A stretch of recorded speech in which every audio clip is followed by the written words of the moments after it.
quand j'ai vu Nicolas Sarkozy il y a 3 semaines, un mois, il m'a parlé du pacte législatif. Moi, je n'ai pas dit c'est infaisable ni rien.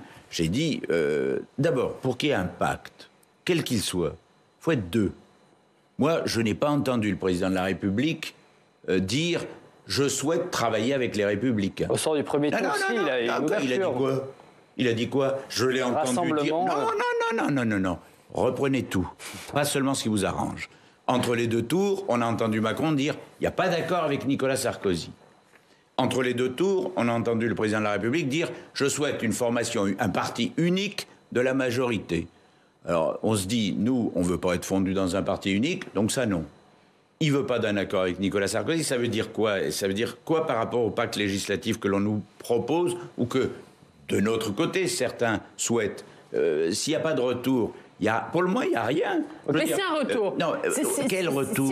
Si Emmanuel Macron vous dit on fait un accord législatif entre LR et LREM, là c'est oui. Alors là, déjà, il y aura une révolution, parce que je n'ai pas le sentiment que ça aille vers ça. Je vois que, par exemple, d'ores et déjà, Édouard Philippe, le patron d'Horizon, qui a largement soutenu le président de la République, qui était là à tout, y compris au soir du 2e tour, il dit lui-même qu'il est surpris, parce que personne ne discute avec lui pour les investitures pour les gens d'Horizon. C'est-à-dire que, alors qu'il est dans la majorité présidentielle, qu'il a été le Premier ministre de Macron, qu'il a des candidats, déjà on lui fait comprendre que c'est non.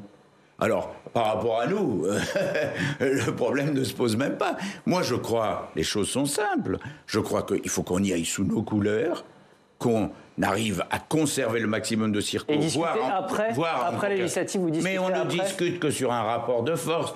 Après les législatives, oui. Bien non. Mais après les législatives, si Emmanuel Macron n'a pas de majorité absolue, il faudra bien gouverner ce pays. Donc à ce moment-là, soit il y a un semblant de cohabitation, soit il y a des éléments à négocier. Mais là, on n'est pas dans la même situation. On dit, nous, c'est d'accord, si, sur le régalien, sur l'autorité de l'État, sur l'insécurité, sur l'immigration. Mais là, aujourd'hui, vous faites 4,78, vous êtes en position de faiblesse. Il va nous dire quoi? Je vais vous en prendre 10, je vais vous en prendre 20. On n'est pas à vendre. Donc, du coup, vous l'avez dit ça à Nicolas Sarkozy? Qu'est-ce qu'il vous dit? Est-ce qu'il est en train de se faire avoir? Je ferait 4,78. Mais, vous l'avez pas vu depuis? Donc, moi, vous l'avez pas vu depuis qu'il a écrit, depuis qu'il a fait son post sur Facebook? Je l'ai pas vu depuis le 4,78.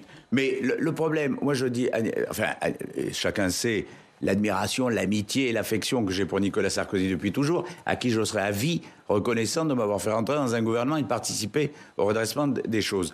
Mais